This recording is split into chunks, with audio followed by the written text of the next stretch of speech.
So, good morning. I decided that I will give this speech today in English because I talked with some of my colleagues and I thought that there would be some talks in English. Good morning. I'm Lina Pallada. I'm a professor, an assistant professor at HEPIA and at the Haute école de santé of Geneva. And today I'm going to present you my favorite, let's say, research project, the Gamma Mri, that is a new European-grounded project from Open, and it is supposed to be a radically innovative biomedical imaging technology. So, since I cannot give you so much information concerning, let's say, the physics and the technique, I will give you a small introduction on how this idea of the Gamma Mri project was born. When I was still a PhD student in the end of my third year at CERN, I was working at HES. That it was a facility of production of radioactive isotopes, so we can, in principle, produce all the elements in the periodic table. And then the main topic of my PhD was to use different nuclear spectroscopic techniques in order to study biological systems like proteins, DNA, G quadruplexes, etc. And one of the techniques that I was working on was an ultra-sensitive NMR, so nuclear magnetic resonance technique. The sensitivity was increased due to the use of radioactivity. And then I was thinking that I was doing a PhD in biochemistry and biophysics, but in principle I was a medical physicist. And I would like to go back at some point to pure medical physics. And I knew that there was a know-how, so we had the technology, I had the interest, and I was working in my mind what I could do to take this knowledge back to medical physics. And one day, I read an article in Nature, and then I realized that, yes, this is it. We can use radioactivity, so nuclear medicine, with MRI, so magnetic resonance imaging, in order to increase the patient comfort and to do something easier and with less cost. So this is how the idea of the Gamma MRI was born, at least for me. And then we started creating a group of people with different institutes and hospitals and companies. And then we started trying to produce radioactive gases like xenon. We tested the production routes of different isomers. And we decided to use a clinical system that is called SEOP, so spin exchange optical pumping, that you can see here.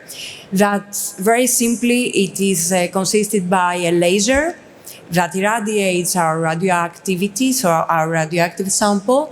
We have a very low magnetic field, so we don't need to have superconductive magnets. With some milliteslas, we can just create the orientation of our nuclear spins. And then what we have to do is to find a way to maintain this polarization of the radioactivity, to transfer this to the medical, to the hospital for clinical or preclinical applications, and then to use a magnet that here I have a superconductive magnet, but even with 0.1 Tesla or 1 Tesla, we can do this imaging in order to get an image like that. Of course, here I have a SPECT image, it's not an MRI, Gamma MRI, because it's not yet finished the project.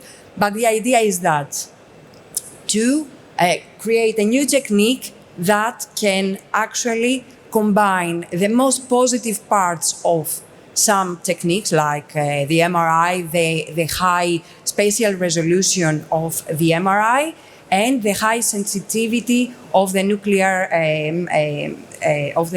medicine techniques like PET. As you can see, we can have a very good image, let's say, with only 1 picomolar.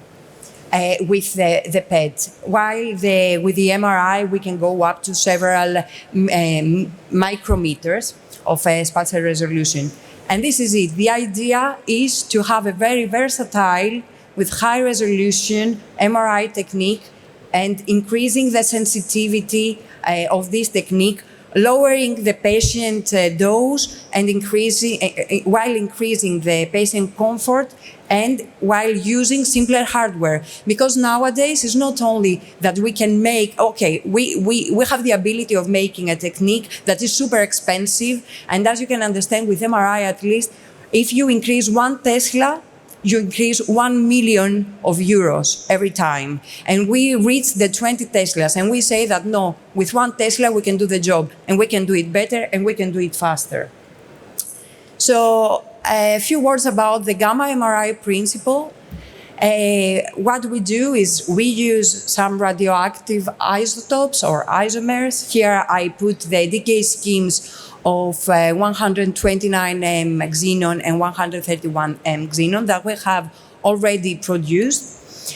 And we try to irradiate it with lasers, we polarize them, we maintain this polarization, and we know that in physics, when you have polarized nuclei with a magnetic field, then you expect that the photons from the radioactive decay will be emitted isotropically, as you can see here. So it's not a sphere anymore, but you expect that in 90 degrees or 180 degrees, you will detect something, and you can get like this a new signal and the image.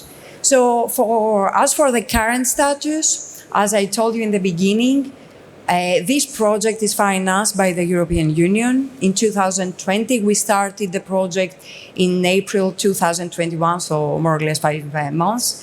HESO is the coordinator, and we have several collaborators that start from CERN, Université de Genève, KU Leuven in Belgium, the University of Madrid. We have several companies also that they are taking care of the magnets and the development.